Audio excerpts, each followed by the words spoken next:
제가 여기서 말씀드리고자 하는 거는 어떻게 보면은 이 세션을 다 설명드리기는 어려워요. 저희 기술자들은 앞으로 이제 유튜브나 저희만의 개발자 네트워크에 많이 오픈될 것이고 또 많이 알려지도록 노력을 할 겁니다.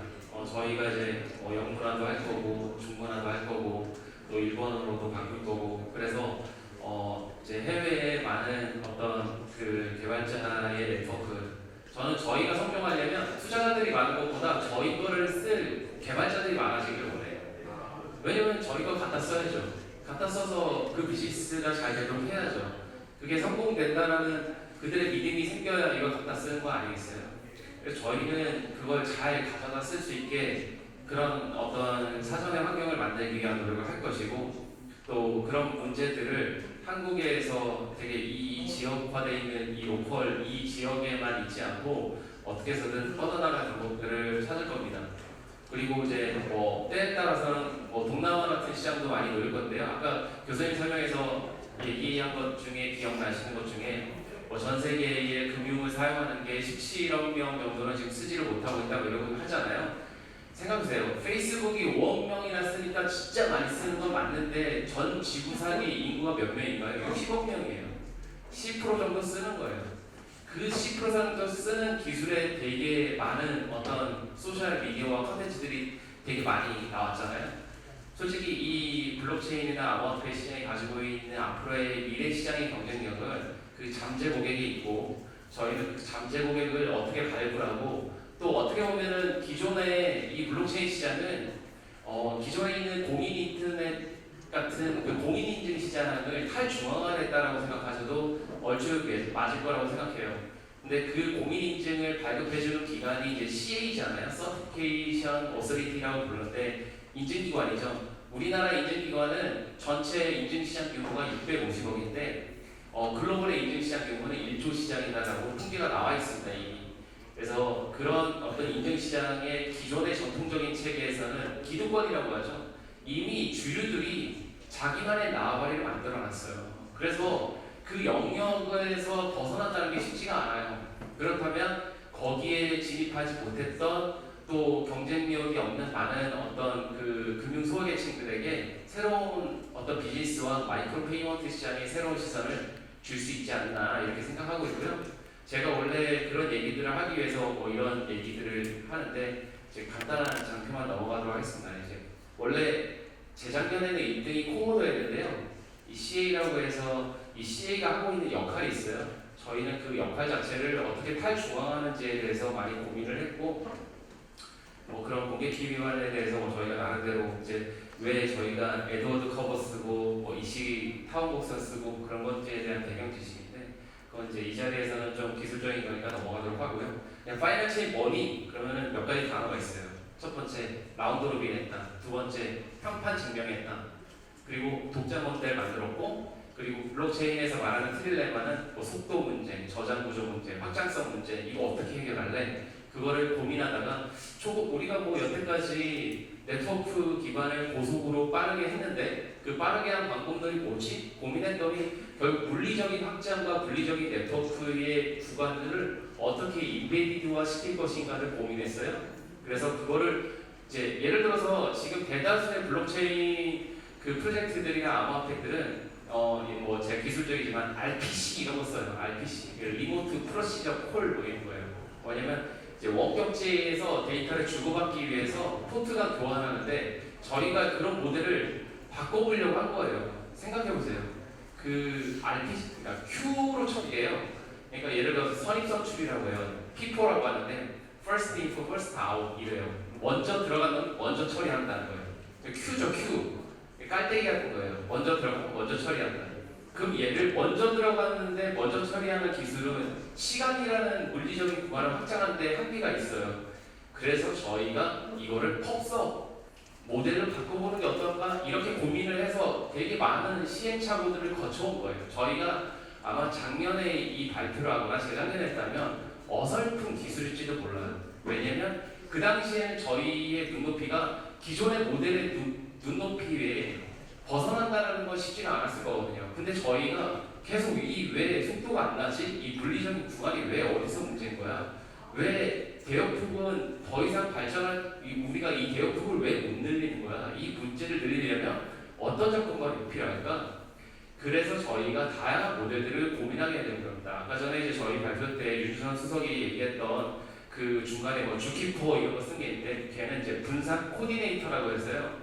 이제 오픈소스 재단에서 사용하고 있는 프로젝트고 그걸 Q로 만드는 게 카프카라는 건데 저희는 그 기반을 근본적으로 어떻게 확장할 건지 고민을 해서 앞단에 깔았어요.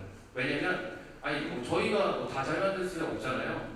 안 되는 거 갖다 써야죠. 좋은 건 빨리 갖다 쓰고 그리고 우리가 남들이 잘 못하는 거는 우리가 빨리 그걸 개선시켜서 나가면 돼요.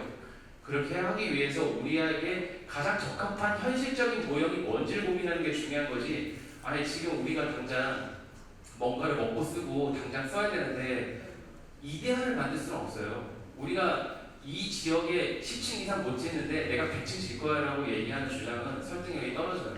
저희는 그냥 10층까지만 지을 거예요. 왜? 저희보다 또 똑똑한 천재들이 있어요. 저희보다 더 어린 친구들이 코딩 교육을 통해서 배워오고 소프트웨어 전문가를 통해 가지고 더 많이 지식화되어 있는 친구들이 우리 걸 개선할 거예요. 단지 우리 그거 고민하지 않아요. 그들이 올라올 길에 우리가 깔아야 될 시간, 그 시간을 먼저 단축하기 위해서 필요로 하는 니즈를 만족시키는 게 목적인 거지. 저는요 사업을 하는 사람이에요. 사업을 하는 사람 뭐예요? 투자 효용이 있어야 돼요. TCO는 절감하고 ROI는 극대화해야 되죠. 블록체인의 모델을 이데아적인 발상으로 만들고 싶지 않아요. 중요한 건 현실 세계에 적합한 블록체인이 무엇이고 그것이 왜곡되지 않는 신뢰 모형을 만족한 그 무엇 우리는 거기에 집중한 거예요. 그래서 우리가 지금 블록체인을 만들고자 할 때 첫 번째 왜 우리가 블록에 쌓고 그걸 증명하고 이중립을 하는 거를 트랜잭션의 범위를 왜 그 채굴 그 다음에 그 합의 노드 그 상관관계 그 모델 안에서만 이걸 바라봐야 될까라는 생각을 벗어나기 시작했어요. 근데 그 벗어나게 된 생각은 단순히 저희의 집단이 저희의 연구하는 조직이 기술자들로만 이루어지지 않았기 때문에 가능한 거예요. 저희는 바이오도 전공한 친구도 있고 빅데이터 전공한 친구도 있고 뭐 금융을 전공한 친구도 있고 경제적인 모델이나 경학적 이해와 지식과 메커니즘 이론이라든지 게임 이론을 잘 이해하는 다양한 집단들의 선수들이 모였어요. 단지 이제 막 시작하자 모인 친구들이 아니라 오랜 관계에 의해서 형성되어 있는 그런 어떤 뭐 좀 잘 불협화음이 될 때도 있고 다툴 때도 있죠. 하지만 갈등을 중재하는 게 기술이거든요. 그 중재하는 과정에서 우리가 원하는 모델을 어떻게 하면 잘 만들까 고민해서 만든 거예요. 그러다 보니 우리의 블록체인 모델에서 신뢰에는 첫 번째 가설을 세운 거예요. 우리가 인터넷이 왜 빨라요? 관가라서 빠른 거예요. 왜 관가는? 그 인터넷 5G 이런 거 다 관가고 그 다음에 뭐 댕내만 뭐 1기가만 들어오고 여러분들 인터넷성 보면 카테고리 5E라는 케이블을 써요. 여러분들 인터넷 사잖아요.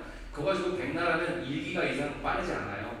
그러니까 내 장치는 10억짜리 기계인데 카테고리 5E를 꺾어주면서 나는 그래픽 카드가 엄청나게 빠르고 네트워크 카드가 10기가망에서 도는 카드인데 케이블을 5E를 껴요. 그러고 왜 느리지? 이래요. 이게 바로 한계예요. 한계. 우리가 가지고 있는 블록체인을 바라보고 있자 하는 시선에 대한 한계인데요. 저희는 그런 한계를 극복하려고 하는 거예요. 그냥 아주 단순하기도 하고 어떤 때 보면은 그걸 고민하기 위해서 더 많은 시행착오를 겪었다고 보셔야 돼요. 그렇기 때문에 우리의 네트워크 구간은 그 물리적인 구간에서부터 블록체인의 신뢰를 담기 위한 노력을 했다라고 보셔야 돼요. 사람들은 자꾸 알고리즘 그리고 메커니즘 아키텍처에 의존하는데 그 아키텍처의 메커니즘이 오랫동안 체득화되고 기술화돼서 만들어져 있는 물리적인 네트워크가 있어요. 근데 그 물리적인 네트워크는 다양한 기술적인 결합 모델들이 있단 말이죠. 근데 저희의 전문성이 있는 친구들은 인베디드 같은 기술들을 해왔어요. 그 기술을 하게 되게 되면 어떤 것과 보이냐면 저희는 예를 들어서 소프트웨어적인 뭐 알고리즘만 해서 뭐 정지성이 어렵다, 뭐 정합성이 어렵다 이런 걸 연구하는 것도 있지만 실질적으로 이 물리적인 구간과 구간에서 이 데이터의 프레임이 어떻게 전송되면 빠르지? 근데 이더넷 패킷은 1514바이트인데 그 안에 데이터를 담을 수 있는 최대 사이즈는 어느 정도 규정하는 게 가장 좋을까? 이 프레임이 연속적으로 가게 되면 데이터가 쪼개질 텐데 그 쪼개진 데이터가 프레그먼트가 안 날 수 있고 신뢰할 수 있는 확실한 네트워크 패킷 전달 모델은 무엇인가를 오랫동안 해온 사람들의 집단이 만들어진 결과물이라고 보셔야 돼요. 그렇기 때문에 저희가 만들어져 있는 모델의 가장 중요한 저 단어는 그런 기반을 사전에 가설적으로 깔아놨다. 우리가 비잔티움 장군이라고 해서 비트코인에서 대다수가 이제 그 PBFT나 이런 거 얘기하잖아요. 팍소스라는 이론도 있고 많아요. 근데 신뢰 프로세스를 만드는 다양한 이론 중에 몇 가지 이론들을 저희가 이제 재정립을 했다라고 보시면 돼요. 그렇기 때문에 저희의 사고예요. 이 사고가 저 사고가 맞으니까 나는 그거를 우리 모델을 구현하자가 아니라 우리가 생각하는 right only read many 모델이 뭐지를 고민한 거예요. 그 right only read many하는 그 블랙박스적인 생각을 우리 네트워크에 어떻게 신뢰관계를 적용하는 게 적합한 것인가를 고민하게 된 겁니다. 그래서 이런 어떤 블록을 저장하기 위한 저장 군주의 해시와는 라운드 로빈을 쓰자. 그리고 그거에 대한 어떤 신뢰 모델은 물리적으로 증명되어 있는 특정한 조건을 만족하자. 그 다음에 또 하나, 블록체인이 되려면 적어도 해커로부터의 위협을 벗어나야 되겠죠? 그러면 저는 이제 아까 교수님 말씀하신 대로 저도 이제 대학 다닐 때 대학원 수업 때 우리가 보안하는 친구들이 가장 먼저 배우는 게 해커의 비용을 올려라. 그러면 보안성이 높아진다. 그 해커의 비용 올린 방법 많이 고민했는데 결국 해커가 돈 있어야 우리 네트워크에 들어온다라는 가설을 세운 거예요.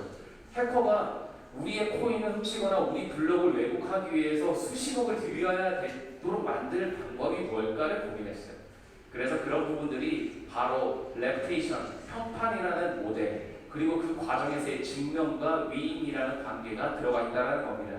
그래서 이런 것들이 우리가 하이퍼 프리퀀시 트레이딩이라고 하는 고빈도 거래 기술에 가장 적합한 모델로 쓸 수 있는 게 아니냐. 그것이 우리 파이널 체인 전체를 설명한 그냥 제가 넋두리 있듯이 풀어서 설명을 드린 거예요. 자, 이제 이거는 아까 전에 윤전 수석이 팀장이 설명했었던 내용들을 이 흐름대로 저희가 약간 애니메이션처럼 만든 거예요. 이런 흐름대로 막 돌아가요. 네트워크에 붙고 블록을 넘버링하고 스스로 계속 라운드 로빈하고 해시와 생각해서 블록을 만들고 그 다음에 외부에 있는 네트워크가 그쪽에 붙어서 계속 통신하고 멀티 시그니처 하기 위해서 다른 블록과 다른 서버넷과의 통신을 하고 첫 번째, 망이 빠르다. FC는 파이버 채널이라고 합니다. 광 썼어요, 광. 텁선 모델. 저거는 이제 제가 이 자리에서 설명드리기 어려운데 되게 기술적인 얘기예요. 어찌됐건 제 큐보다 빨라요.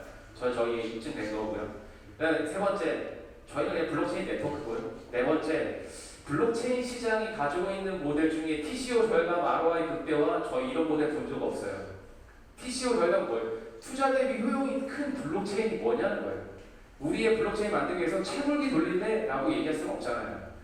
그러니까 중요한 거는 우리의 신뢰 모형에 맞는 블록체인의 ROI 극대화 전략이 무엇인지 고민했어요. 그냥 돈 벌 마음으로. 왜냐면 우리 블록체인은 투자 대비 효과가 커야죠. 이걸 도입했는데 이거는 그냥 오버헤드 캐피탈이야, 돈만 쓰는 블록체인이야 이럴 수 없잖아요. 사용성은 사용에 맞는 트래픽과 노드의 운영이 중요한데 우리는 그 모델을 극대화하기 위한 전략으로 최적화된 네트워크의 상관관계, 즉 스테이크라는 것은 여러분들 지분으로 이해하겠지만 스테이크의 세 번째 의미는 이해관계라는 뜻이 있고요. 두 번째는 주주라는 뜻이 있습니다. 저희의 네트워크는 망과 막 네트워크의 스테이크를 어떻게 잘 이용할 것인가를 고민했다라고 보시면 될 것 같아요. 그것이 이제 좀 차별화된 방법론이다. 그러다 보니 우리의 블록체인을 합의하는 네트워크는 어디에 있으면 좋을까 해서 채굴장 노, 내 KPC 노. 가장 빠른 건 우리가 가장 신뢰할 수 있는 네트워크 공간이에요. 여러분들 고속도로가 빠른 건 일반 도로보다 고속도로는 빨리 갈 수 있는 네트워크를 가졌기 때문이에요. 우리는 POP망을 이용해요. 이 POP망은 전 세계가 해저 케이블로 연결되어 있고 그 망을 운영하는 가장 적합한 센터를 찾은 거예요. 여러분들 주식 거래하고 증권 거래하고 하는 그 거래소, 코스코 이런데 그 POP망을 쓰는 기계들이 어디 있는지 아십니까? 저 도곡센터에 있어요. KILS라고 하는. 여러분들은 거기 상장사인데도 잘 못 들어봤을 거예요. 근데 걔네들은 카카오도 쓰고 네이버 라이브 쓰고 다 써요. 그리고 거기서 미국에 접속하는 네트워크, 일본에 접속하는 네트워크, 홍콩에 접속하는 네트워크 가장 빨라요. 코스코 내에 있는 게 아니에요. 그 공간에 있는 거예요. 그렇기 때문에 저희가 가장 빠른 네트워크를 사전에 프리 인스톨드 네트워크를 하려는 모델 자체가 여기 있다는 거예요. 그럼 남들이 블록체인을 아니 뭐 솔직히 말해서 저기 마이닝 시티에 IS가 토탈테러 하면은 거기 있는 프라이빗 키 복구 안 하시면 여러분들 코인 다 날아가는 거 아닙니까? 우리가 생각할 수 있는 세상의 다양한 상상력으로 그런 위험한 가설도 세울 수 있잖아요. 저희가 그걸 극복하기 위해서는 가장 신뢰할 수 있는 망을 먼저 이용해야 된다고 생각해서 제가 이걸 2년 전부터 이 주장을 해왔어요. 그리고 우리는 그거를 현실화시키는 쪽으로 왔다라는 거죠. 그래서 첫 번째, 뭐 쟤는 비트코인, 쟤는 이더리움, 쟤는 네오 퀀텀, 얘는 이오스, 얘는 어쩌고 저쩌고. 그래서 우리가 어떻게 하면 증명 속도를 개선하지, 어떻게 하면 고관여시키지. 저 마케팅 용어인데요. 여러분들 칫솔 치약 사면 저관여라고 하고요. 차를 사면 고관이라고 합니다. 그래서 우리가 관여도가 높은 상품이 되도록 만든 거예요. 우리의 신뢰 구간을 사전에 프리인스톨도 하기 위해서 더 높은 관여도를 사전에 만들기 위해서 이 생각은 뭐 때문에 나왔냐? 오라클 문제. 현실 세계의 문제를 블록에 담기 전에 신뢰할 수 있는 문제를 먼저 높이자. 진입 장벽을 먼저 높여놓자. 그게 고관여화예요. 그 다음에 우리의 네트워크를 지속 가능한 증명, 무정지 서버 365일 10년간 켜놔도 끄지 않아야 돼. 그러려면 어떻게 돼야 돼요? 서버화가 돼야 돼요. 근데 증명 네트워크 자체가 서버화가 되기 위해서 필요로 하는 그런 지속 가능한 증명이 뭐냐. 그리고 또 하나는 아까 설명드렸는데 네트워크 오버헤드 캐피탈. SOC는 사회 간접 자본이죠. 여러분들 다리 하나 만들면, 정부에서 다리 하나 만들면 이렇게 백 돌아가는 거를 직거리로 갈 수 있다 이렇게 하잖아요. 그럼 어떻게 돼요? 시민들이 돈을 내가지고 만드나? 민자로 만드나? 아니죠. 이거를 간접 자본화하죠. 우리는 우리의 물리적인 네트워크를 사회 간접 자본화 모델과 유사하게 네트워크의 오버헤드 캐피탈을 만들었어요. 이 모델을 만든 것이 저희 입장에서는 이걸 좀 엮어서 얘기하는 것 자체가 가장 현실적인 블록체인 모델이 되는 거 아닌가? 라는 생각으로 정리한 겁니다. 저희의 한계 모델 극복의 가설은 저 네 가지에 대한 고민이 기반으로 깔려있는 가설을 통해서 증명하는 네트워크를 만들었다는 거예요. 그러면 어떻게 빨라지게 하기 위해서 우리가 증명하고자 하는 속도와 분산 처리가 무엇이길래 빠른데, 그래서 이게 이제 이거는 개발자들도 잘 몰라요. 실은 이거는 저희나 뭐 유선 수석이나 저나 인베디드, 뭐 네트워크, 그 다음에 뭐 라우팅 기술, 뭐 터널링 기술 이런 것만 오랫동안 진짜 밤새 그것만 십수년간 연구를 해왔던 사람들이다 보니 우리가 바라보고자 하는 블록체인 철학의 기반 기술을 다른 시선으로 풀려고 노력을 했어요. 그래서 뭐 본딩 같은 기술이 들어가고요, 듀얼넷도 들어가요, 파이브 채널을 인피니밴드로 연결하고요. 이런 게 블록체인에서는 흔한 용어가 아닌데 저희가 그런 용어에 의존해서 모델링을 했다. 그냥 스케일 아웃 마스라든지 뭐 해시와 네트워크와 서면 검증 네트워크를 이원하자든지 이런 것들은 저희만 이게 옳다라고 주장한 몇 가지 모델들을 가설로 세우고 코드화를 시켰다라고 보고요. 그러기 위해서 기존 노드와 사양이 필요해서 물리적으로 이러한 장치들을 이용해서 모델을 합니다. 물론 여기에 이제 하이엔드급은 GPU도 테슬라 GPU가 들어가요. 테슬라 GPU 저기 P100 모델 같은 경우는요, 여러분들 직구로 해도 10,000불 이상 돈 줘야 돼요. 그런 그래픽 카드가 들어갈 만한 쿠다 코딩이 필요한 구간들도 있고요. 어찌됐건 그렇게 합니다. 근데 이제 그러다 보니까 그럼 너네들이 신뢰할 수 있는 증명 네트워크를 어떠한 상관관계로 풀어낼래? 라고 해서 저희가 7가지 카테고리에 3가지 용어를 앞단에 세웠어요. 그래서 첫 번째 꼭지는 캐스팅하는 거예요. 저희가 이걸 어떻게 설명할까? 제가 연예인이 됐으면 하는데 제가 이쁘고 뭐 연기도 잘할 것 같아. 그럼 우리가 가장 뭐예요? 평가하죠. 분석하죠. 판단하죠. 준비하죠. 프리페어링. 그런 다음에 뭐예요? 악수하죠. 핸드쉐이킹. 그 다음에 어떻게 해요? 계약하죠. 커플링. 그 과정에서 우리가 기존의 블록체인 네트워크에 들어와야 될 오라클 문제나 신뢰 문제를 좀 더 고관여화시키기 위해서 캐스팅을 하고요. 그 다음에 증명화시킵니다. 증명하려면 섞어봐야 돼요. 너도 증명해, 너도 증명해, 너도 증명해. 단 그 증명이 인터프리팅하게, 인터팩션하게 증명할 수 있도록 방법론을 고안했다는 거고요. 그 증명이 확정이 됐을 때 이 위에 5가지만 쪼개서 블록체인 하면 되고요. 그런 다음에 마지막에 블록을 부결화, 그 다음에 확장, 증명 이 과정을 검증하면서 우리가 제대로 컨펌하는 단계까지 갑니다. 그래서 우리의 블록체인의 이 이제 표판 위입 증명에 관련되어 있는 거는 이제 거기에 관련된 모델들이고요. 그러다 보니까 우리의 블록체인 네트워크를 이원화시키는 망 분리 모델이 있어서 하나는 외부망의 라운드 로빈망, 하나는 로컬 포트망 이렇게 듀얼 포트로 분리해서 쓰고요. 일반적이지 않죠. 이거 많이들 이렇게 쓰는 게 없어요. 중요한 거는 이게 리미티드 퍼블릭이에요. 이거를 우리도 할 수 있으니까 얘라고 얘기하는 거예요. 단 우리가 할 수 있으려면 적절한 조건을 만족한 사람들의 참여라는 거죠. 그래서 한정되어 있는 사람들의 참여를 통해서 우리의 망의 신뢰 구간을 제한하고자 하는 거죠.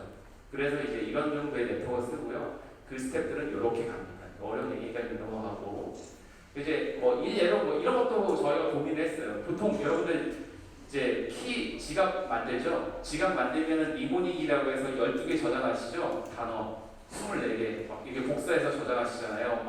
마이도 원래 이런데 여러분들 이거 평생 저장하고 계세요. 네? 언제 부실할지 모르니까. 그래서 저희가 어떻게 했냐면 이런 거조차도 야 우리가 나는 기억하기 쉬운데 남이 기억하지 못하려면 뭐가 좋지? 그럼 내가 좋아하는 좌우명, 내가 좋아하는 색깔, 내가 좋아하는 모양, 내 부모님 이름, 내가 가장 가까운 친구 이름, 그건 나만 알고 있고 그 많은 정보를 상관관계를 다 이해하려면 우리는 그걸 가지고 기억하고 싶어하는 니모닉을 문자화시켰어요. 그래서 그걸 통해서 지갑 주소를 만들게 되면 공개 키와 개인 키가 나오고요.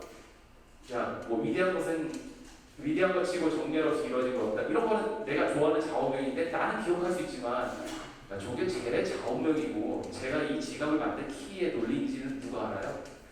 이게 양자 컴퓨터가 해킹을 한다고 하는데 해킹할 때 저 단어를 역산해가지고 브루퍼스 공격이라고 해서 무차별 대입을 하면 되죠. 수억 년간, 아니 뭐 수백 년간 혹은 수십 년간. 근데 그렇게 하기에 절대적으로 그 이모닉의 범위를 초과할 방법을 뭘까라고 고민했을 때 이런 방법론도 저희의 블록체인 모델 암호화폐를 이용할 때 좀 더 고도화시켰다라고 생각을 하시면 될 것 같고요. 그러다 보니까 이런 생각들이 많다 보니까 특허를 많이 냈어요. 이것도 내고 저것도 내고 저것도 내고 이것도 내자. 그래서 저희가 블록체인 연구를 하고 개발하는 회사들이 이 정도의 특허 출원을 많이 했는지 모르겠어요. 물론 있겠죠. 없다고 주장할 수도 없고 단지 저희는 저희대로 특허 냈어요. 냈고 벌어도 있고 확인해보면 다 할 수 있어요. 그래서 저희가 우리가 생각하고자 하는 모델대로 특허 내고 연구해고 그렇게 왔다. 그래서 우리가 뭘 목표로 하느냐, 증명할 수 있는 네트워크 고도화하자. 그 다음에 한계적 퍼블릭과 제한된 개방화하자. 그 다음에 물리적 자원을 효율적으로 운영하자. IDC만 쓰고 소프트웨어, 하드웨어 프리인스톨드해서 오라클 문제를 좀 더 계산해보자. 그리고 우리만의 네트워크 효율, 그 다음에 나름대로는 컨트랙트 방식의 증명이에요. 아까 전에 레지스트레이션 EOS 얘기했는데 그걸 사용한 건 저희가 그 안에서 대칭과 비대칭 이 알고리즘을 섞어가지고 PGP적인 요소를 조금 보완했어요. 왜냐면 저희가 자체 PGP를 실제 프로토콜 포맷만 보고 구현하는 것도 있거든요. 그래서 그런 거 가지고 있고 투자 효용 극대화, 어찌됐건 블록체인 가지고 사업화하려면 얘를 단순하게 오버하는 자본이 아니라 투자 효용이 있어야 되게끔 만들자. 그리고 노드 참여에 대한 자율성을 증대시키자. 이렇게 만든 거고요. 그러다 보니 저희가 이렇게 이제 그 스테이크 레이트하고 피어 라이벌티 레이트라는 것을 통해서 우리 블록체인의 주요 특징을 얘기하는데 뭐 이게 특징들 좀 정리했습니다.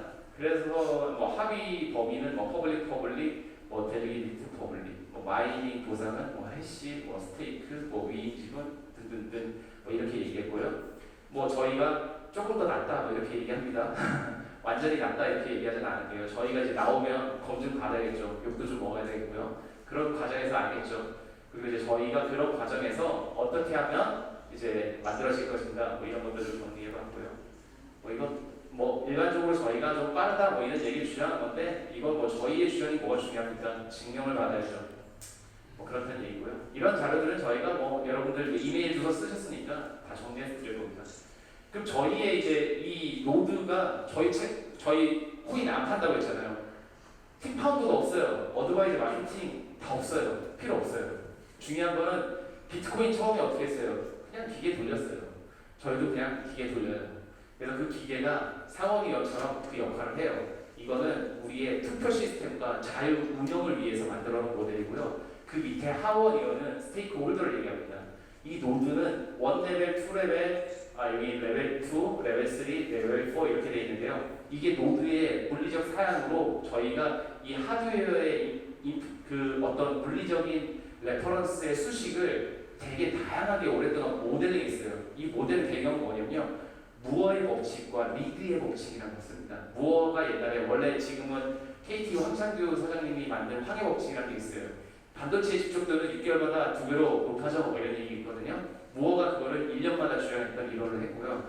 리드의 법칙은 네트워크 가설이에요. 네트워크 참여자에 대한 상관관계에 대한 가설을 세운 법칙인데 저희가 그거를 약간 수학적으로 조금 맞춰놨어요. 그래서 그런 모델들에 맞게끔 이제 우리의 그 블록체인 노드, 우리의 블록체인에 참여하는 증명 노드들은 어떠한 기계 사양을 가지고 이들이 신뢰 모형을 만들기 위해서 어떠한 연산 체계를 쓰는지 우리가 여기서 쓰는 램하고요 여러분 PC에 쓰는 램 달라요. 그 ECC라고 해서 오류 전전 기능이 있는데 그 오류 전전 기능이 있는지 없는지 PLD도 체크하고 막 그래야 되거든요.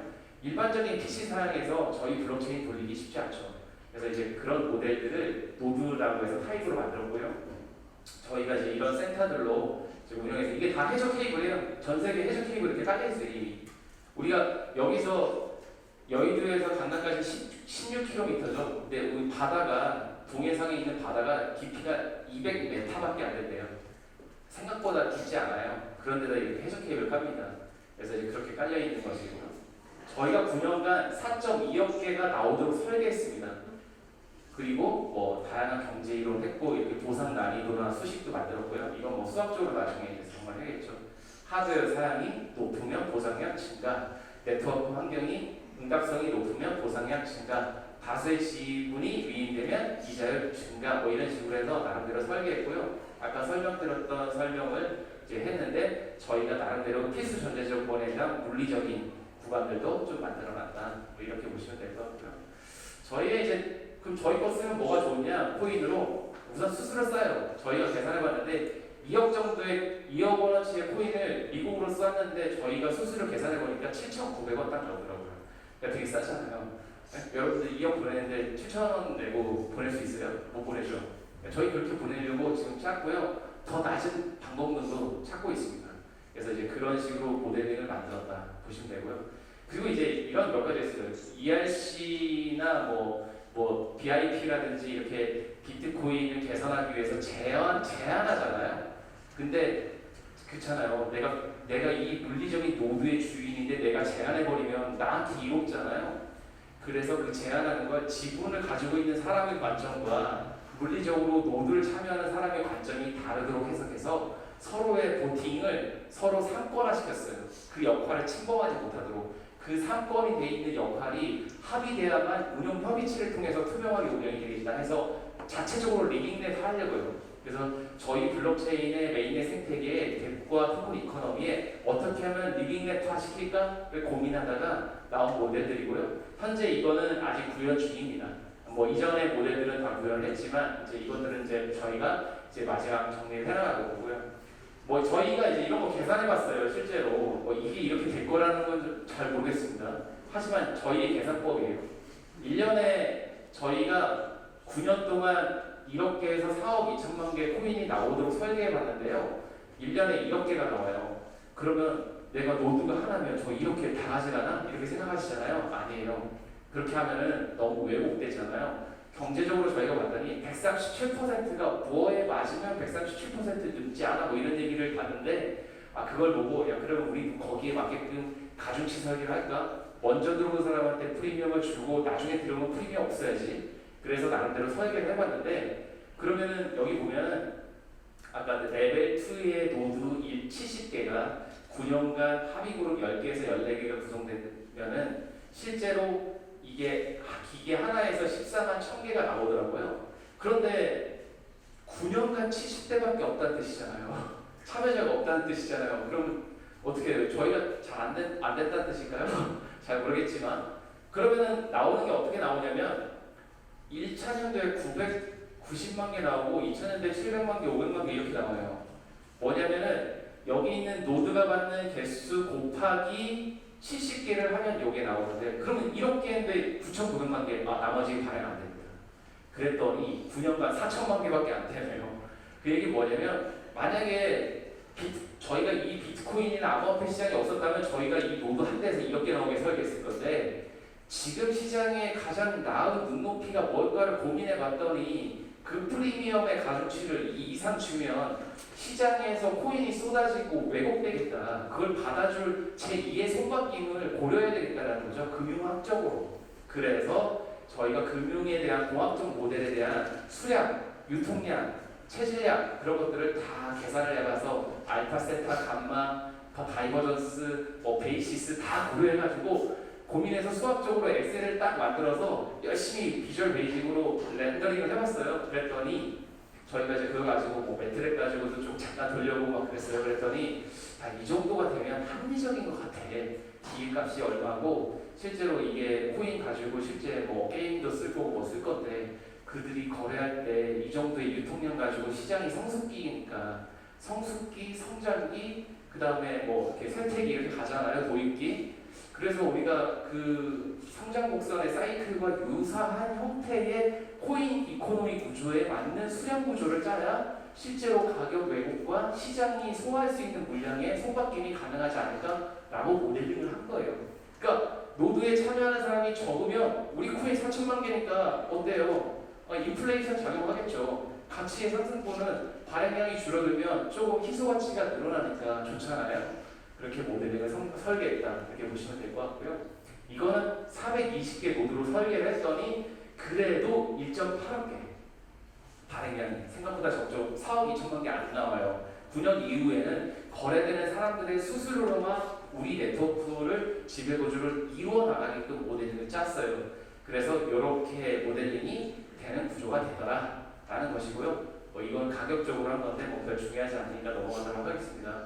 그래서 저희가 그걸 가지고 일일이 최대치와 최소치를 맞춰가지고 계속 시뮬레이션 돌렸어요. 뭐가 맞을까, 이게 맞을까, 이렇게 하면 코인이 얼마나 나오네, 저게 나오네, 이렇게 하면 투자 효용이 있네, 없네, 많은 고민들을 계속해서 9차년도까지 계속 수식화했어요. 이 안에 수식은 더 깊은데 그나마 가장 쉽게 볼 수 있는 수식만 가져온 거예요.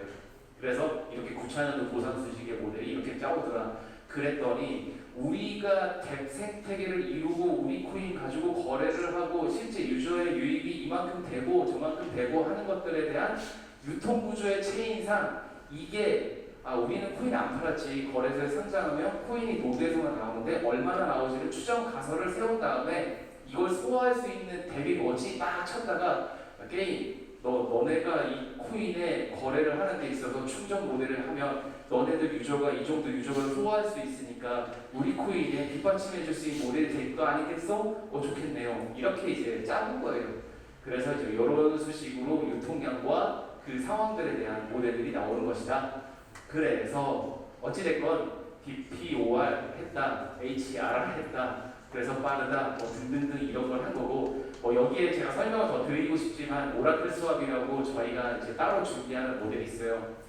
예를 들어서 내가 비트를 10개 보내고 이더를 100개를 받는다 그러면은 야 너가 먼저 보내라, 야 내가 먼저 보낼게. 이 서로 이럴 수 없잖아요. 그 라이브한 상태를 유지해야 되는데 그래서 저희가 그걸 아토믹 수학 같은 기술을 나름대로 연구하기 위해서 현재 이제 논문화 작업부터 특허 작업까지 준비를 따로 하고 있는 게 있고요. 이건 나중에 한 번 더 오픈할 거고 어찌됐건 우리만의 모델들은 이 12가지 내용 안에 좀 담아봤다 이렇게 이해하시면 될 것 같고 저희 소스코드는 다음 달에 깃허브에 올라갑니다.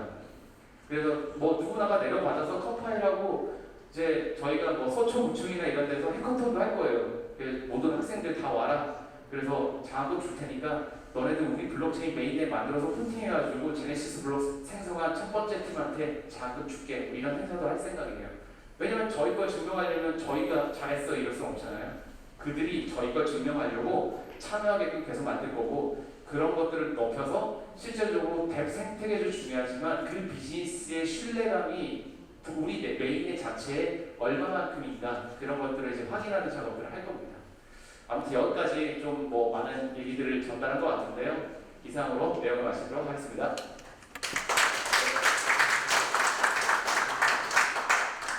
BDM이 어떻게 된 건지 그것만 설명해 줄 수 있습니다. 어떤 거요?